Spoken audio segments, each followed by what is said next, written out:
Haleluya, haleluya, haleluya. Salam suka-sukamu Tuhan di selamat sore sahabat IG. Jumpa lagi dalam program episode ketiga dalam program suka-sukamu Tuhan. Bersama saya Pastor Aldi masih ada, masih hidup, masih bergerak, masih bernafas dan masih ingin menjadi berkat. Haleluya. Bapak Ibu Saudara yang kasih dalam Tuhan, pada sore hari ini kita pada episode yang ketiga dalam program suka-sukamu Tuhan di sore hari ini, kita akan punya narasumber adalah Bapak Pendeta Markus. Beliau adalah anggota Majelis Daerah Jawa Barat. Beliau juga senior saya dan saya sering panggil Om Markus. Dan kita berharap hari ini, sore hari ini, kita akan terima berkat Tuhan yang luar biasa. Tadi pagi Bapak Pendeta Venti saya sudah memberkati saya dan saudara. Hari ini kita akan mengundang hambanya, Om Markus akan. Tapi saya percaya ada berkat Tuhan yang luar biasa ya. Untuk bisa diterima Om Markus. Selamat sore semuanya teman-teman. Terima kasih buat dukungan saudara dalam program yang sederhana. Tapi kerinduan kami rindu untuk menjadi berkat ya. Seberapa apa yang bisa kami kerjakan hari-hari ini, kami mau kerjakan semuanya untuk kemuliaan nama Tuhan ya. Selamat sore buat semuanya. Selamat datang dalam program yang sederhana, tapi saya percaya kita punya Tuhan yang luar biasa. Om Markus bisa diterima Om Markus? Ya. Om Markus, ya, saya sudah mengundang Om Markus. Lagi menunggu Om Markus ya. Bapak Ibu Saudara kasih dalam Tuhan, terima kasih sekali lagi buat dukungan saudara dalam program ini untuk terus kami berkarya, untuk kami terus melakukan segala sesuatu untuk kemuliaan nama Tuhan. Haleluya. Karena kami percaya apa yang kami lakukan. Oke, kita sepertinya. Om Markus bisa diterima? Om Markus, ya. Kita masih berharap. Ya. Haleluya. Haleluya. Selamat sore Om. Apa kabar Om? Kabar baik. Selamat datang di program Suka-Sukamu Tuhan ada di IG. Dalam episode yang ketiga masih baru, tapi saya percaya ada banyak Bapak Ibu Saudara yang akan dialami berkat Tuhan lewat sore hari ini. Saya percaya dalam kesederhanaan acara ini, tapi saya sekali lagi, setiap firman Allah tidak pernah sederhana, yang akan memberkati Bapak Ibu Saudara dimanapun berada. Om, seperti biasa kita seperti ada di Facebook, kita akan doa pembukaan, saya akan doa pembukaan, baru kita masuk pada isi kebenaran firman Allah, baru kita akan sharing pada kita akan closing, baru kita akan doa tutup ya. Iya. Ya. Oke. Kita akan berdoa. Bapak Ibu mari kita berdoa. Bapak kami bersyukur buat anugerah-Mu, buat kesempatan hari ini, di sore hari yang indah ini, kembali lagi kami rindu diisi kebenaran firman Allah. Yesus. Lewat program yang sederhana, tapi kami percaya ada berkat firman Allah yang besar, yang Tuhan akan beri bagi kami. Kami butuh firman-Mu. Kami tidak mampu tanpa firman-Mu. Berbicaralah, beri kekuatan kami di masa yang sulit ini. Tapi ada firman yang menjadi pegangan hidup kami, Tuhan. Terima kasih jaringan yang kami pakai pun Engkau mengurapi, Bapa. Di dalam nama Yesus, haleluya. Amin. Saya serahkan kepada Om Markus.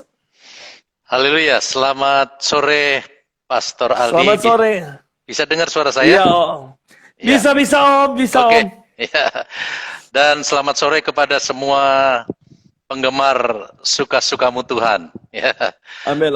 Saya kira saya bukan baru satu kali, jadi wajah saya sudah sering muncul di suka-sukamu Tuhan. Dan sering saya katakan bahwa Pastor Aldi ini dipakai Tuhan, menjadi alatnya Tuhan untuk menggunakan kesempatan yang ada melakukan sesuatu bagi kemuliaan nama Tuhan. Ya tentunya. Nah,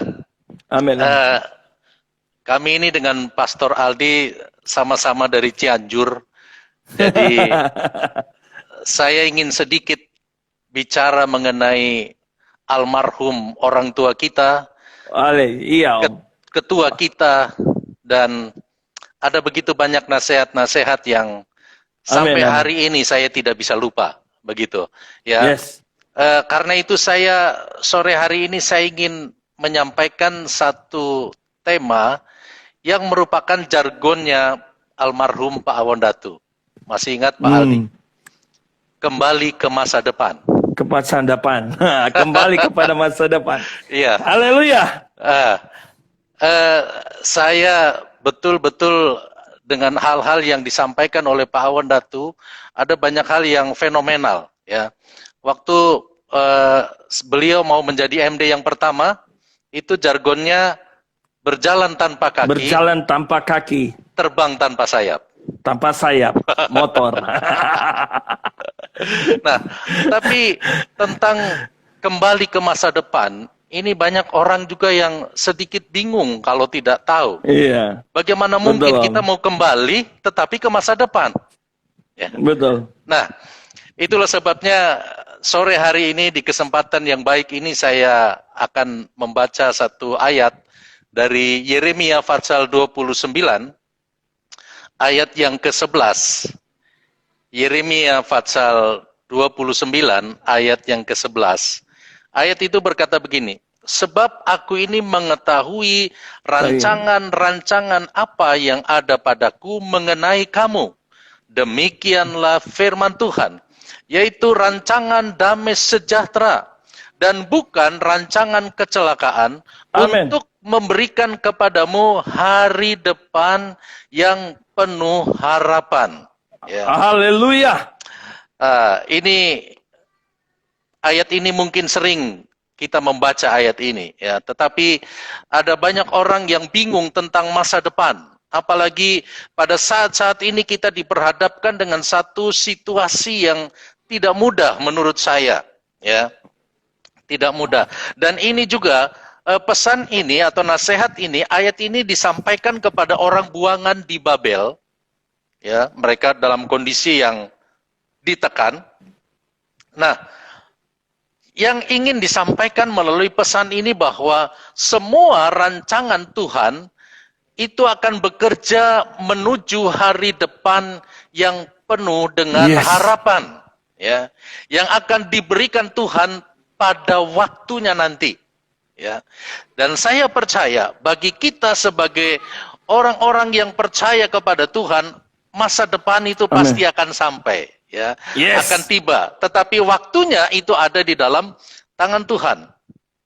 Nah, Pak Awon Datu pernah bilang begini, setiap orang yang namanya manusia sebelum dia berada di peti mati, pasti masih punya yang namanya keinginan. Betul. Kecuali kalau sudah di peti mati, ya. Orang masih punya cita-cita. Iya. Orang masih punya cita-cita, orang punya keinginan, orang punya harapan di masa depan. Ya. Karena itu orang berupaya, berusaha untuk bagaimana kita bisa menuju kepada masa depan yang baik. Nah, misalnya kalau orang ingin jadi dokter, dia tentu harus sekolah kedokteran. Ya, betul. Sesuai dengan apa yang diharapkan, dia harus berjuang, dia harus belajar mengikuti sekolah kedokteran. Kalau dia ingin menjadi seorang pengusaha yang sukses, dia harus rajin, dia harus ulet, dia mau belajar kepada orang-orang yang sudah sukses. Ya. Nah, kalau dia ingin menjadi wanita karir atau pekerja yang bagus, yang berpotensi, saya di jemaat saya katakan kalau Anda bekerja itu harus selalu setuju. Apa itu setuju? Setia, tulus, dan jujur. Wow, mantap, mantap. Wow. Itu baru nanti akan menjadi pekerja yang baik. Hamba-hamba Tuhan tentu kita ingin menjadi gembala yang luar biasa, gembala yang dipakai Tuhan, gembala yang berhasil, ya. Tentu kita harus bekerja keras supaya kita bisa menjadi gembala yang berhasil, ya. Artinya bahwa segala sesuatu yang ingin kita raih itu kita harus mau berjuang. Amin. Saya memperhatikan Pastor Aldi ini, ya, bahwa bukan hanya melalui Facebook, tetapi sekarang sudah merambah ke IG. Artinya bahwa segala sesuatu diusahakan, diupayakan, bekerja untuk tentu punya harapan ke depan. Ya. Amin. Tentu kita punya harapan ke depan, nanti akan ada sesuatu yang Tuhan akan tunjukkan ketika kita mau berusaha. Ya. Betul. Nah, kita punya waktu, setiap orang kita punya waktu sama. 1 hari 24 jam. Sama, kita yang lain juga begitu. 1 minggu, 7 hari. Ya. 1 bulan, 4 atau 5 minggu. 1 tahun, 12 bulan. Semua sama. Semua sama. Nah, yang perlu kita tahu bahwa waktu itu, ya, itu akan berjalan terus. Iya kan, Pastor Aldi? Waktu itu akan berjalan terus. Kita nggak bisa, kita kalau kita diam, kita ketinggalan. Ya, karena waktu itu akan berjalan terus. Karena itu, kita harus bisa mempergunakan dengan baik, ya. Waktu itu akan berjalan dan tidak akan kembali lagi, ya. Tidak pernah tunggu kita tunggu dulu ya, jangan berjalan dulu. Nggak bisa. Waktu itu akan berjalan terus. Kalau kita diam, waktu pun tetap berjalan, gitu, ya. Seperti ada satu ilustrasi, saya ingat sekali Pak Wondatu pernah kasih ilustrasi begini. Ada orang tua yang kasih warisan kepada 2 anak. 2 anak ini, 1 anak dikasih 1 hektar tanah. Ya. Sama-sama dikasih 1 hektar. Nah, dalam waktu 1 tahun, yang 1 anak ini yang dikasih 1 hektar, dia bekerja keras. Dia cangkul, dia tanam ini, dia tanam itu, dia lakukan, dia bekerja keras, dia bekerja dengan giat. Dia tanam padi. Tetapi yang 1 lagi, sama-sama dikasih 1 hektar, dia mau mengerjakan segala sesuatu, terlalu pertimbangan, apa-apa pertimbangan terus. Akhirnya apa? Dia nggak mengerjakan apa-apa. Mau tanam ini, takut musim hujan datang. Mau tanam yang ini, takut musim kering datang. Akhirnya apa? Dia nggak tanam apa-apa. Lalu, kita bisa tebak apa yang terjadi. Dalam 3 bulan atau sampai 5 bulan, yang 1 yang tanam tadi, padinya sudah menguning. Ya. Tetapi yang 1 lagi yang tidak mau mengerjakan apa-apa, paling giginya yang kuning. Iya kan? Dia nggak mengerjakan apa-apa. Dia nggak mengerjakan apa-apa. Jadi sekalipun Tuhan janjikan hari depan yang penuh dengan harapan, tetapi kita harus punya waktu yang kita harus isi dan kita mengerjakan sesuatu. Ya. Nah, sore hari ini saya coba ingin menyampaikan 3 hal. Bagaimana kita bisa mencapai masa depan yang penuh dengan harapan.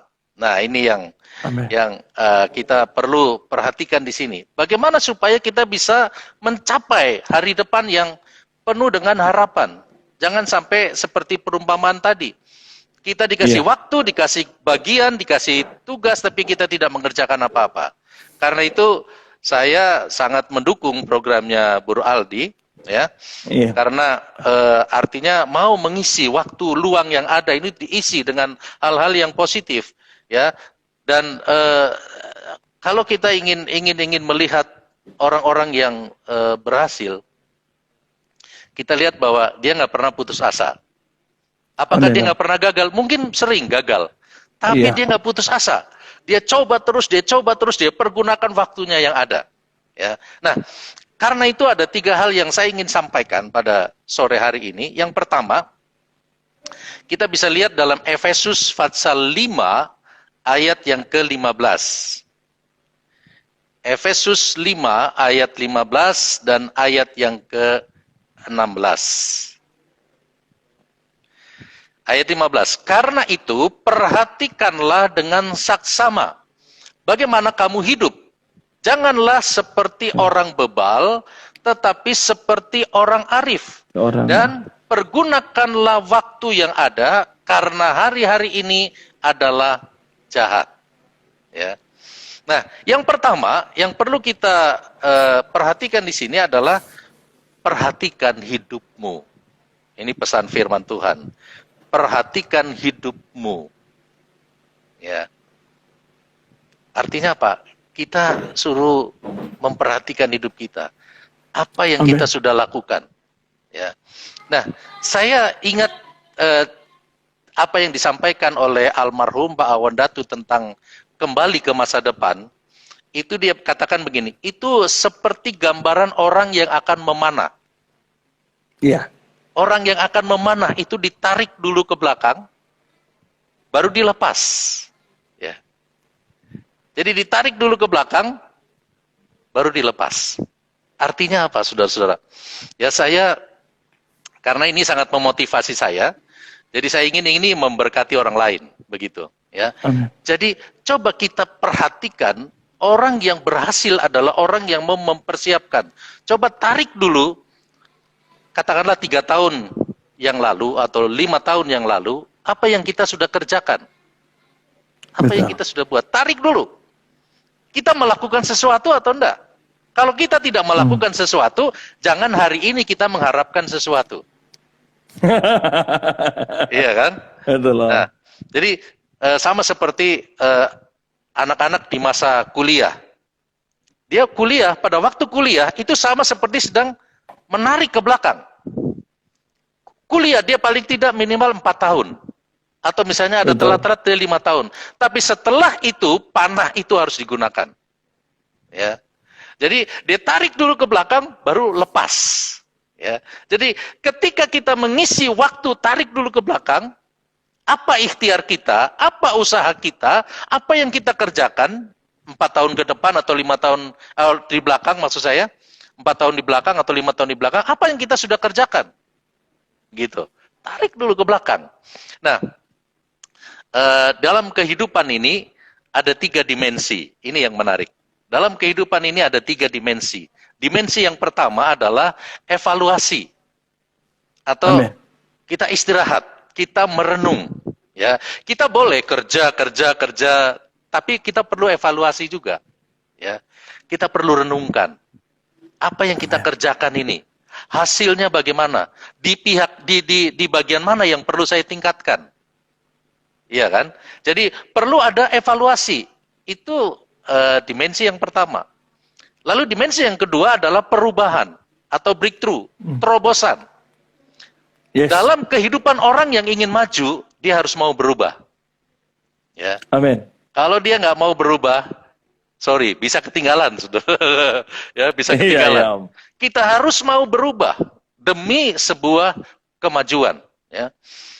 Kadang-kadang manusia cukup nyaman dengan apa yang sudah dikerjakan, tidak perlu lagi lah berbuat ini dan itu.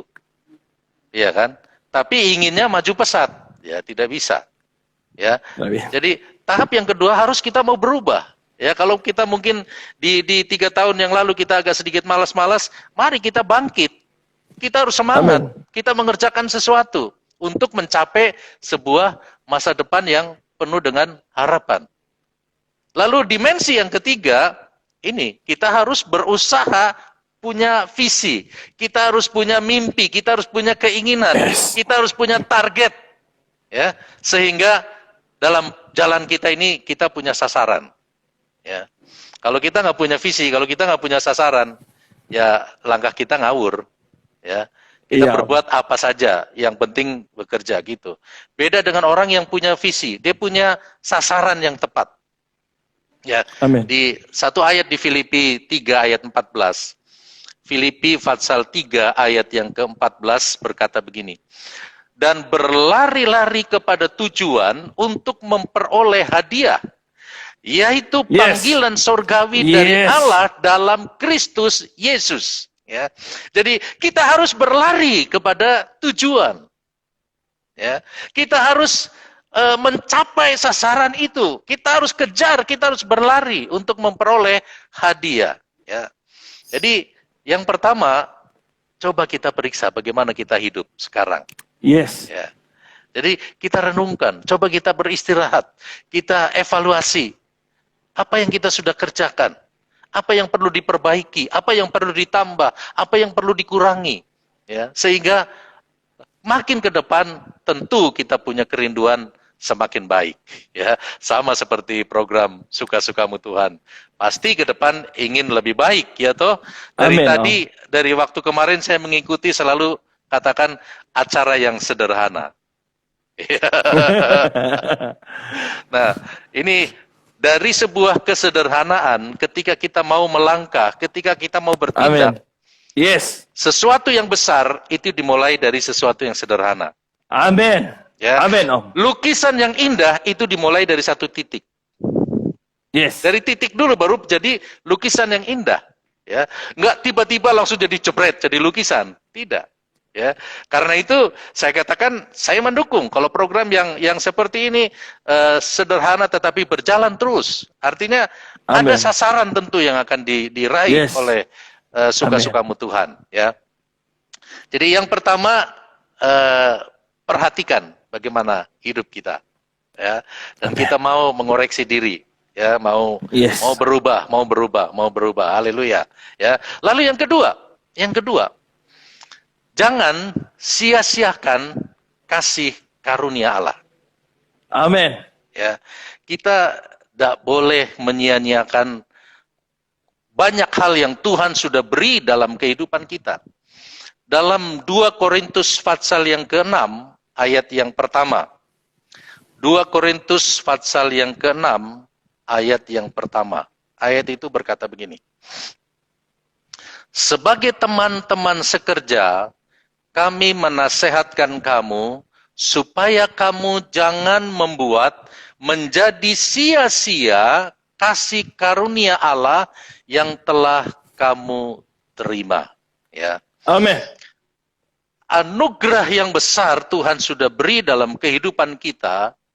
Ya, saya ingat Paulus menulis dalam Korintus, dalam suratan Korintus, ya, ketika dia ingin terlepas dari duri yang ada di dalam daging. Ya, dia sudah berdoa, dia berdoa minta sama Tuhan sampai 3 kali. Jawaban Tuhan, cukuplah kasih karuniaku padamu. Ya, jadi saudara-saudara, saya percaya bahwa kasih karunia Tuhan yang Tuhan sudah beri dalam kehidupan kita itu akan memampukan kita untuk menghadapi berbagai macam tantangan. Karena itu jangan sia-siakan, ya, jangan membuat menjadi sia-sia kasih karunia Allah yang telah kamu terima. Ya. Apa itu kasih karunia Allah?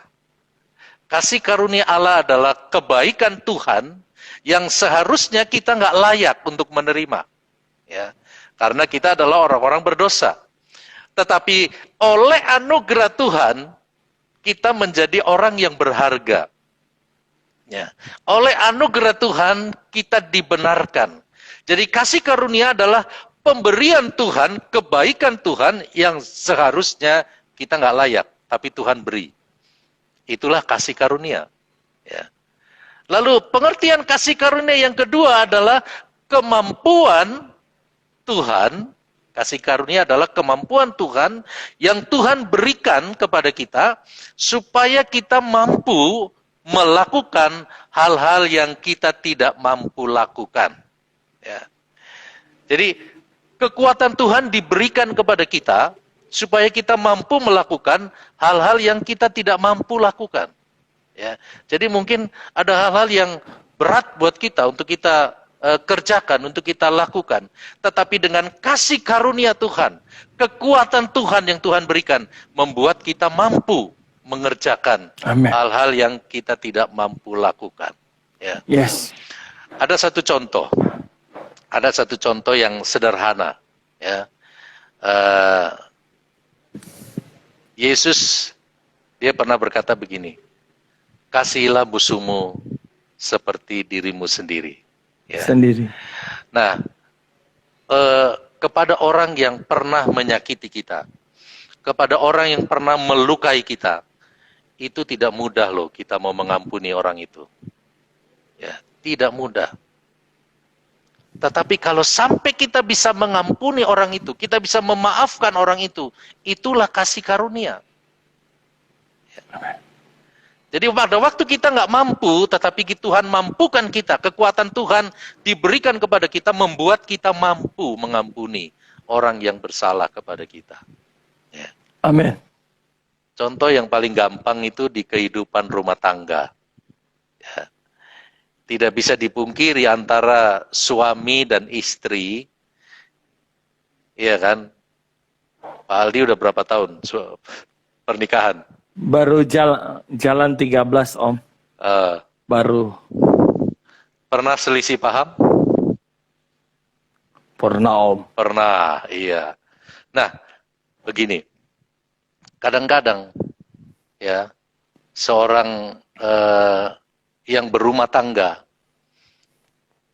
itu ada istilah begini, orang yang baru masuk rumah tangga dalam 0 sampai 10 tahun itu adalah masa-masa indah, ya. Masa-masa kalau ibaratnya mobil itu masih mobil yang nyaman, yang wangi, yang mungkin serba matching, ya 5 sampai 10 tahun perkawinan itu masih seperti itu. Ya. Tetapi begitu melewati 10 tahun, terkadang itu ibarat mobil yang udah seperti kayak Metro Mini, mobil ekonomi atau bajai, yang mungkin naiknya sudah kurang nyaman, bau asap, yang penting sampai, ya. Nah, tanpa kita tahu, terkadang istri itu dia simpan-simpan, dia kumpul-kumpul itu kesalahan suami. Ya. Dikumpulkan terus, sampai numpuk. Nah, untuk mengampuni apa yang menjadi kesalahan suami, itu tidak mudah. Ya, tidak mudah. Saya ngomong seperti itu, ya, karena biasanya ibu-ibu ini kan segala sesuatu kan kita serahkan kepada ibu, kepada istri. Ngurus anak, istri. Ngurus sekolah, istri. Pakaian, istri. Makan, istri. Semuanya istri. Jadi terkadang-kadang dia mengumpulkan kesalahan-kesalahan suami. Ya. Dan untuk mengampuni kesalahan suami itu tidak mudah.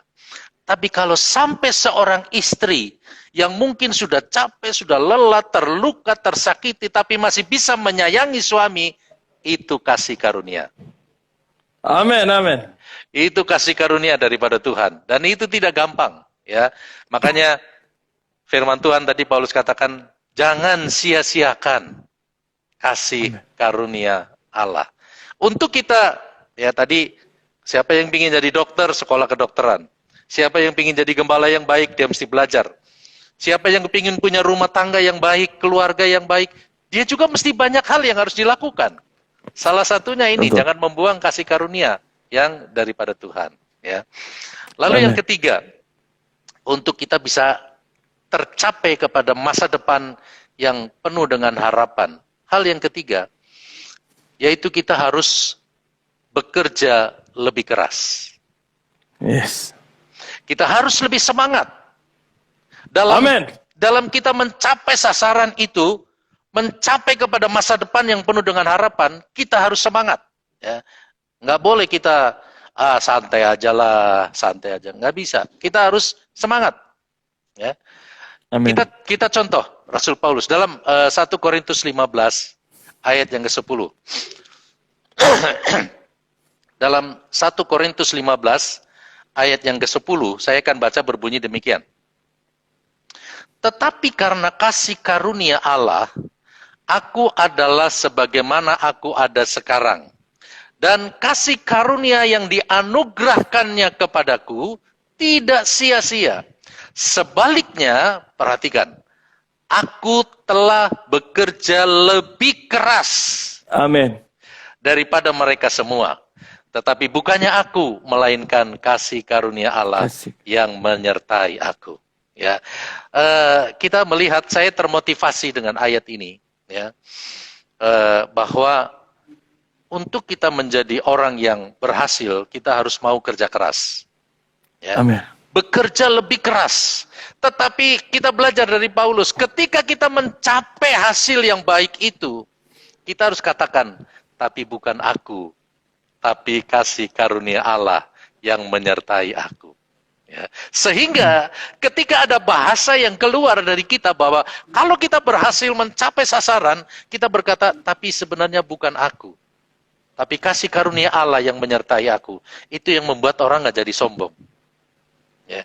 Orang dia akan tetap rendah hati karena dia sadar, dia tahu siapa yang membuat kita berhasil, siapa yang membuat kita menjadi sukses. Itu karena Tuhan menyertai kita. Ya. Amin.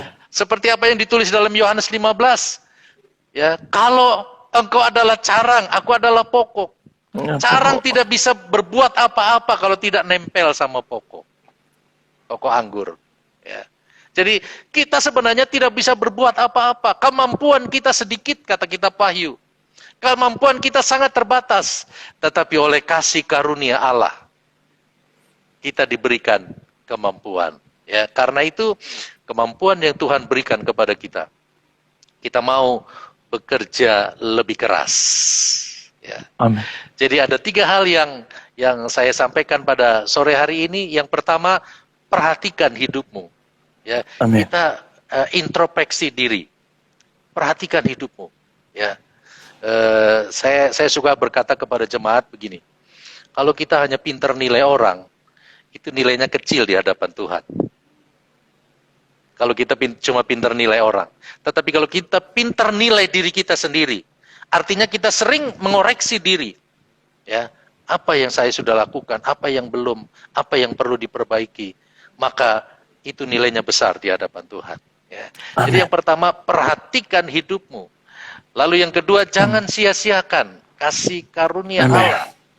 Dan yang ketiga, bekerja lebih keras. Ya. Yes. Ada satu tokoh di dalam Alkitab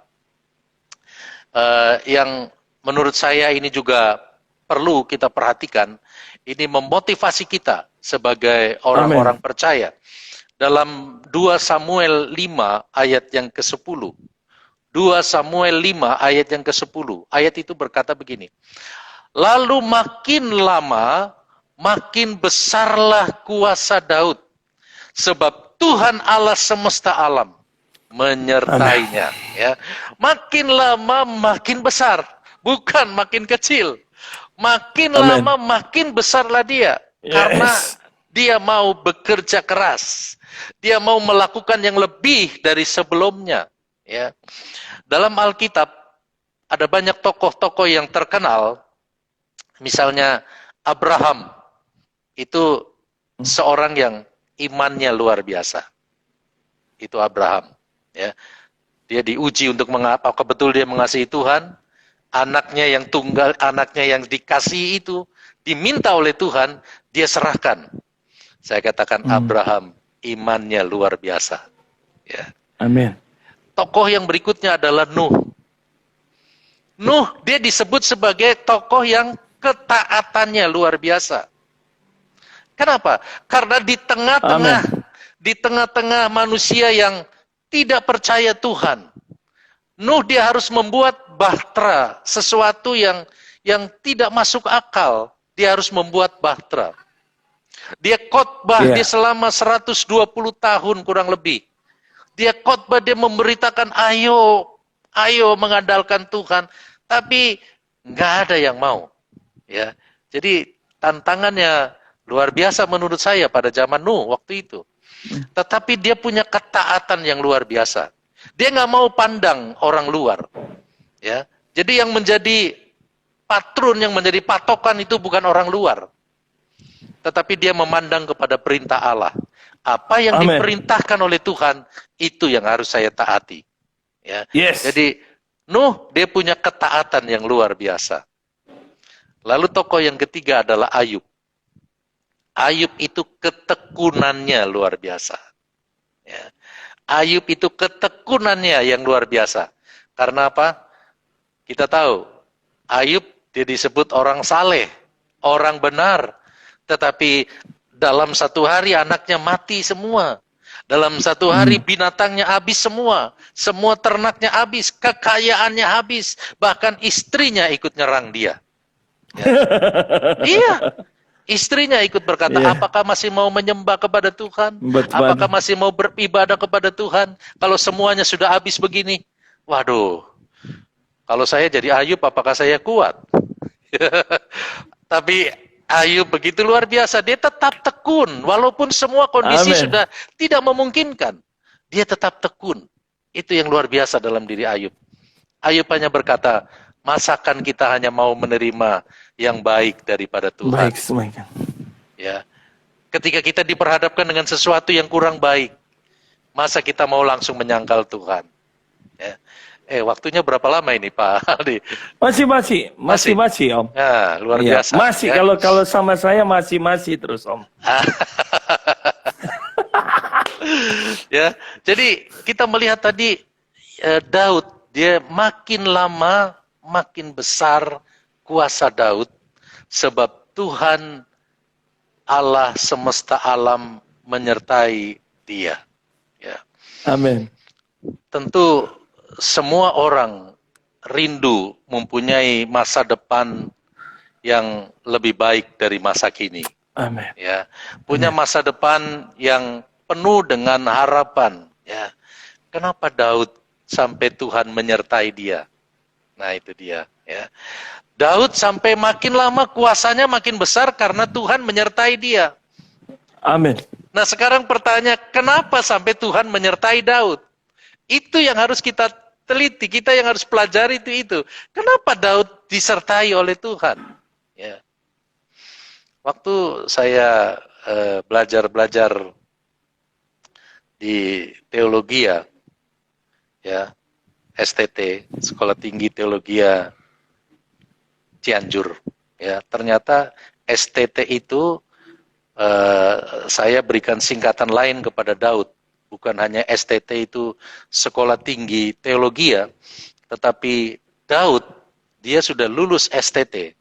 STT buat Daud, saya katakan, yang pertama itu S-nya itu setia.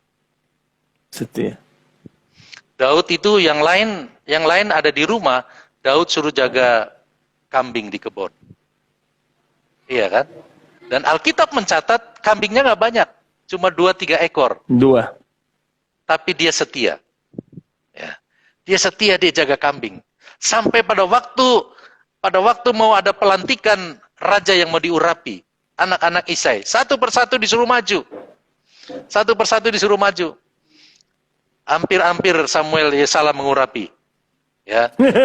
Dia hampir salah. Hampir salah. Betul, Om. Sampai akhirnya dia tanya, apakah masih ada anakmu di sini? Masih ada. Itu dia.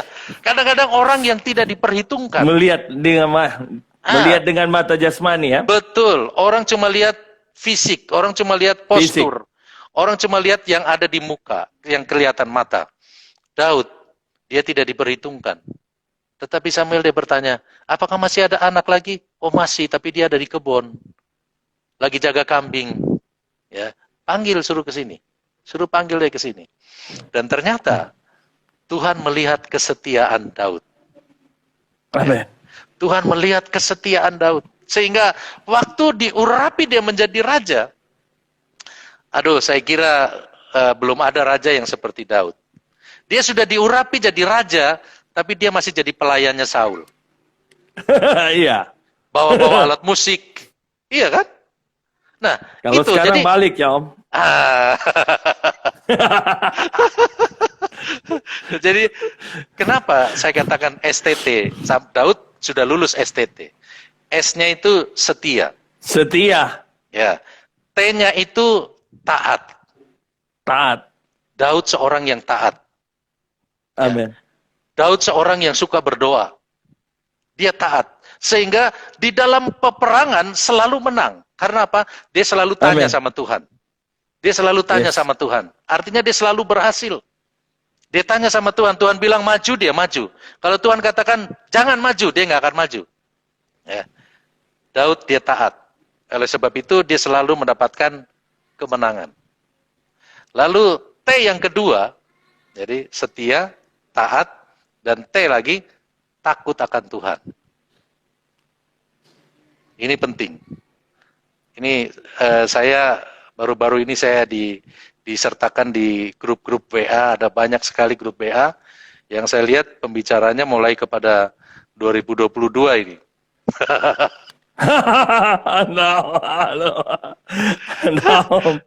Siapa pemimpin ke depan? Iya, saya melihat saya baru-baru dimasukkan di grup ini, ya saya masuk saja. Sudah ada kubu sana, kubu sini, Om. Itu dia. Ya. Kalau saya sekarang lebih ke medsos aja, Om. Ya. Tapi yang saya mau katakan, kita belajar dari Daud. Ya. Amin. Dia setia dulu, setia dah. Setia. Dia taat dan dia takut akan Tuhan. Ketika dia ada kesempatan untuk membunuh Saul, dia nggak lakukan. Dia nggak lakukan. Karena apa? Dia tahu Saul itu orang yang diurapi Tuhan. Ya. Karena itu Daud dia tidak mau membunuh Saul. Padahal ada kesempatan. Ada kesempatan. Tidak, dia nggak bisa lari. Saul udah nggak bisa lari. Tapi karena dia orang yang takut akan Tuhan, ya, makanya Tuhan angkat dia. Ya. Tuhan angkat dia. Kalau kita ingin diangkat oleh Tuhan, setia, takut akan Tuhan, dan taat kepada Tuhan. Puji Tuhan, saya rasa itu yang saya bisa sampaikan pada sore hari ini, kiranya dapat menjadi berkat buat banyak orang. Saya percaya sore hari ini kita diberkati. Khotbah Om Markus beberapa bulan lalu menjadi rema bagi saya adalah berbicara tentang waktu yang sisa. Berapa lama waktu yang sehingga membuat saya mempergunakan waktu hari-hari ini. Om Yoyo pernah berkata, anggaplah hari ini adalah hari yang terakhir, sehingga kita dapat melakukan semua untuk Tuhan. Dan saya percaya hari ini kita belajar bagaimana mengoreksi pribadi kita. Saya percaya dengan situasi hari-hari ini, dengan kondisi COVID-19 maupun baru-baru ini kita lihat virus B117 keluar, artinya benar firman Allah sedang digenapi. Dan saya percaya membuat hari-hari ini kita bukan berdiam diri, ya, tapi saya percaya kita akan pergunakan waktu yang sisa hari-hari ini. Kita akan serius dengan Tuhan. Kita akan benar-benar bekerja, ya. Jangan saudara berpikir, wah ini kan Tuhan semua datang, sudah coba kerja. Ada orang berkata, anggaplah besok Tuhan datang, sehingga kita akan setia betul-betul. Tapi bekerjalah bahwa Tuhan akan datang 2000 tahun lagi. Artinya kita bekerja untuk, ya. Tapi kalau kita setia, kita harus setia bahwa kita anggap hari ini terakhir. Dan saya dapat khotbah satu tentang apa Om? STH. STT. Sekolah setia, taat dan takut akan Tuhan. Akan Tuhan. Saya percaya kalau ada orang bilang ini sekolah tinggi hati katanya, tapi kita belajar hari ini kita mau setia. Kita mau berkata Tuhan selidiki setiap hari baharui hidup saya. Saya percaya, saya katakan khotbah Om Markus beberapa bulan lalu di program Suka-Sukamu Tuhan di Facebook. Itu yang saya gunakan hari-hari ini. Amin. Ya, beberapa kali saya bilang, sisa waktu. Kita tidak tahu berapa waktu. Bisa satu hari.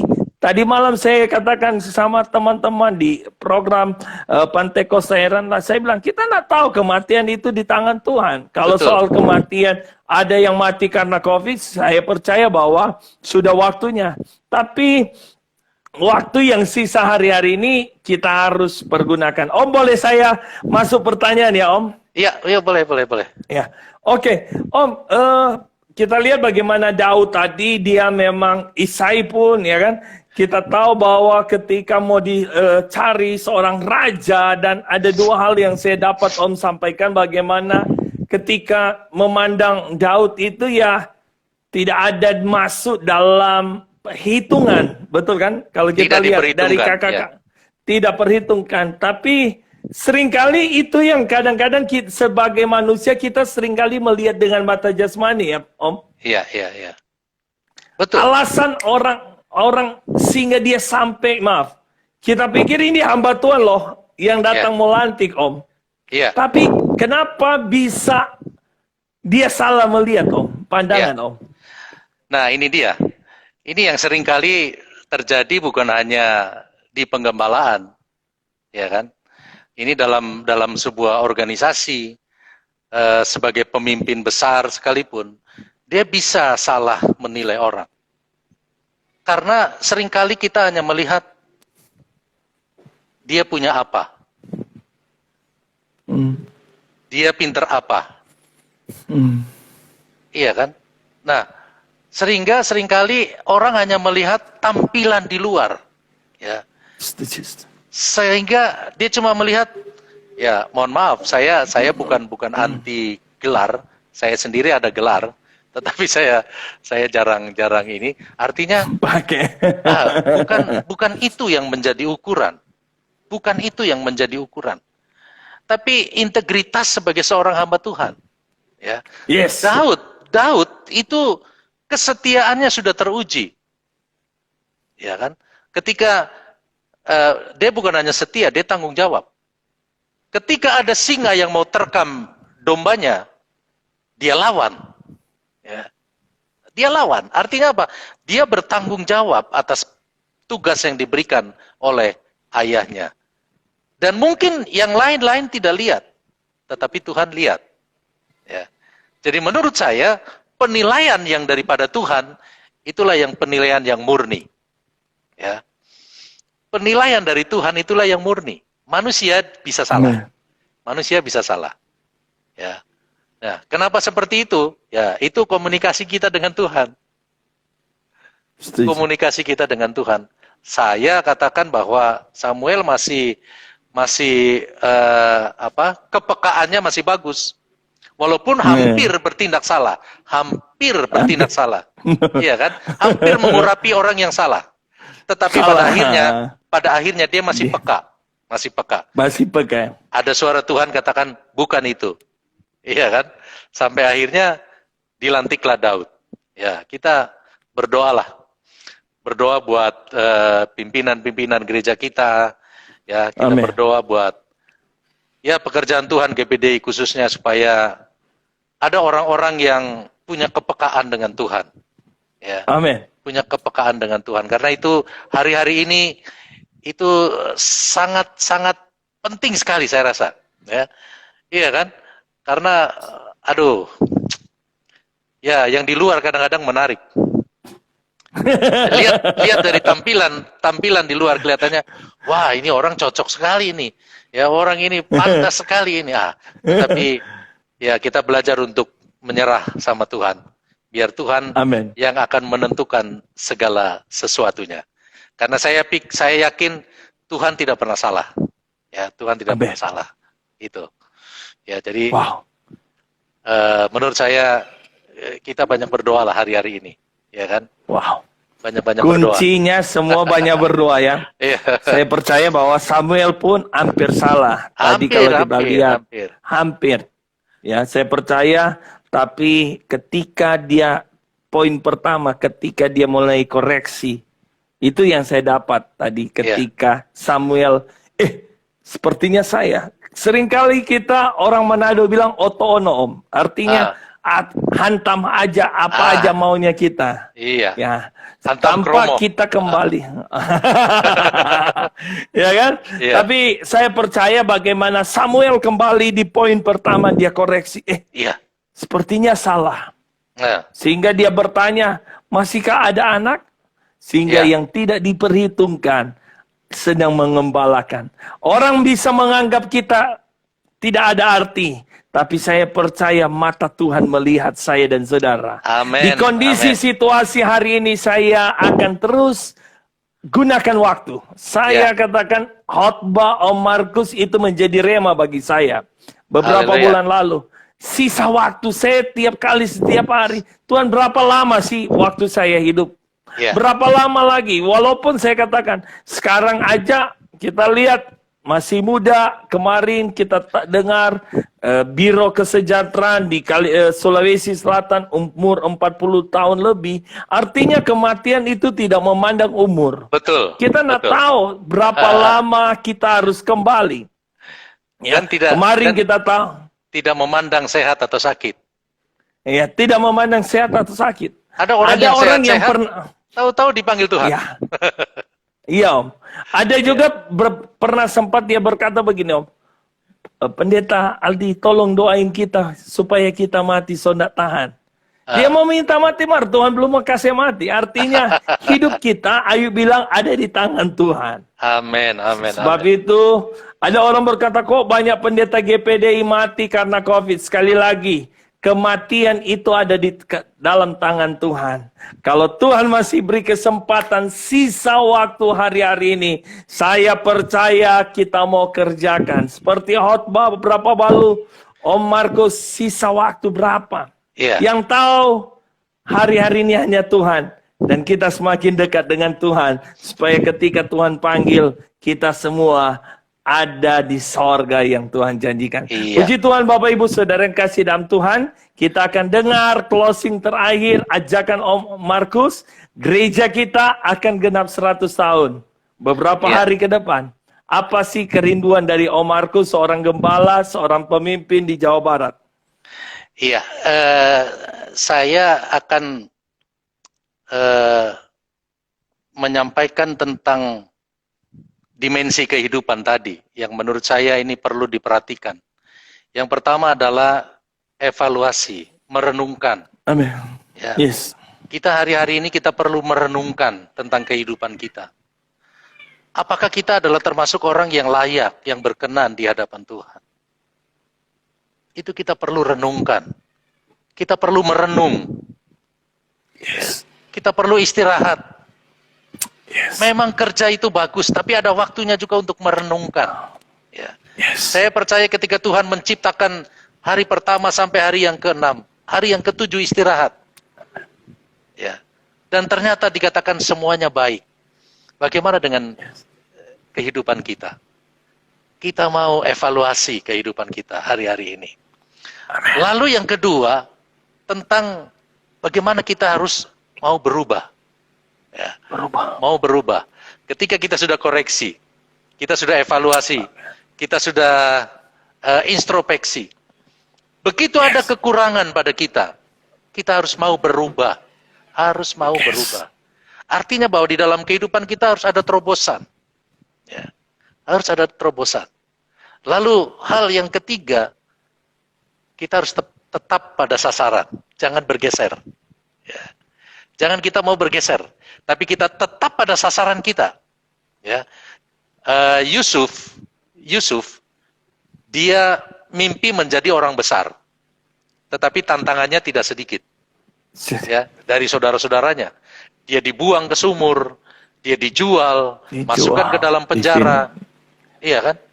Tapi dia tidak berubah, sasarannya dia tidak berubah. Akhirnya apa? Dia tetap menjadi orang besar, orang kedua di Mesir. Ya kan? Dia menjadi Perdana Menteri Mesir. Orang yang punya kuasa yang luar biasa. Karena apa? Yes. Karena dia tetap pada sasaran. Ya. Nah, firman Tuhan pada sore hari ini kan, kita kembali ke masa depan. Ya kan? Kita harus raih itu masa depan. Tapi kita isi dulu kehidupan kita. Isi dengan hal-hal yang positif. Sehingga kita bisa mencapai kepada masa depan yang Tuhan siapkan. Masa depan yang penuh dengan harapan. Ya. Saya rasa itu yang menjadi closing saya pada sore hari ini. Luar biasa. Puji Saya Tuhan. percaya tak kerasa sudah 1 jam kita bersama dengan Om Markus dalam episode ketiga program Suka-Sukamu Tuhan di IG. Sekali lagi Om Markus, terima kasih sebagai anak muda sudah diberi nasihat. Sekali lagi bukan hanya para pemirsa, tapi saya percaya firman Allah ini datang buat saya sebagai generasi muda maupun terus untuk kita terus berbuat sesuatu, untuk kita koreksi, untuk kita terus bekerja. Karena kita percaya apa yang kita kerjakan tidak akan pernah sia-sia. Tuhan akan memperhitungkan dan satu saat kita akan lihat bagaimana kemuliaan Tuhan memenuhi setiap kehidupan kita. Amin. Om, seperti biasa kita akan berdoa. Saya minta Om untuk berdoa bagi para pemirsa buat program ini. Kita berdoa juga bagi bangsa kita. Haleluya. Kami bersyukur kepada Tuhan buat sore hari ini. Adalah kesempatan yang baik Tuhan berikan kepada kami untuk kami hamba-Mu boleh menaburkan kebenaran firman-Mu. Biarlah firman Tuhan itu memotivasi kami. Firman Tuhan mendorong kami, memberi semangat kepada setiap kami, siapapun mereka yang mendengarkan program ini. Amin. Tuhan berkati dan kuatkan iman percaya mereka. Mereka boleh mengalami dan boleh mencapai kepada satu sasaran masa depan yang penuh dengan harapan. Dan kami juga berdoa buat program Suka-Sukamu Tuhan. Engkau terus pakai Pastor Aldi masih Tuhan. Berkati, tambah-tambahkan hikmat, tetap dalam kerendahan hati. Dan biarlah program ini menjadi program yang memberkati Tuhan. Program ini menjadi program yang bisa sampai ke pelosok-pelosok, dimanapun mereka berada, bisa menerima siaran ini. Kami doakan Tuhan, apa yang sedang menjadi kebutuhan bagi program Suka-Sukamu Tuhan. Mungkin peralatan elektronik yang sedang dibutuhkan, Tuhan jawab, Tuhan adakan, Tuhan tolong. Biarlah ini semuanya mendukung program ini ya Tuhan. Dan kami percaya Tuhan, ada banyak cara Tuhan yang ingin Tuhan kerjakan. Agar program ini dapat berisi firman Allah, kesaksian yang dapat sampai kepada orang-orang. Mungkin yang sedang lemah, mereka dikuatkan. Yang susah dihiburkan, yang sakit disembuhkan. Karena kuasa Tuhan tidak pernah berubah. Dulu, sekarang, dan sampai selama-lamanya. Memberkati pemerintah Indonesia, memberkati presiden dan wakil presiden, bahkan berkati seluruh keamanan TNI, Polri, dan seluruh para tenaga medis Tuhan. Engkau pakai mereka menangani COVID-19 ini ya Tuhan. Biarlah dengan hikmat yang daripada Tuhan, pemerintah tetap dapat bijaksana menjalankan program-program yang sudah ditentukan. Dan kami percaya ada waktunya kami akan melihat Tuhan bekerja dengan luar biasa di Indonesia ini. Terima kasih Tuhan, memberkati acara ini, memberkati kami semua. Dalam nama Tuhan Yesus Kristus kami berdoa dan mengucap syukur. Haleluya Tuhan. Amin. Amin. Amin. Puji Tuhan, sekali lagi terima kasih Om. Ya, jangan bosan-bosan ada di program Suka-Sukamu Tuhan. Salam buat Tante. Ya. Ya, Tuhan berkati. Selamat sore. Terima kasih. Selamat sore. Iya. Tuhan berkati. Selamat sore ya Om. Ya. Oke. Bapak Ibu yang saya kasih dalam Tuhan, kita percaya malam hari ini atau sore hari ini, malam waktu Papua, malam juga waktu Manado, dan masih sore waktu Jakarta. Saya percaya kita diberkati dengan luar biasa dari Om Markus ya. Saya katakan sore hari ini kita terima berkat Tuhan yang luar biasa. Bapak itu dukung terus program ini untuk kami dapat menjadi berkat. Apa yang bisa kami kerjakan bersama dengan tim. Karena sebentar malam Bapak Ibu bisa gabung di program Suka-Sukamu Tuhan lewat Facebook. Ya, dalam Facebook kami ada Zoom meeting, acara Zoom meeting. Ya, saudara bisa ID Zoom meeting kami 8730179422. Paspornya SSMT. Suka-Sukamu Tuhan ya.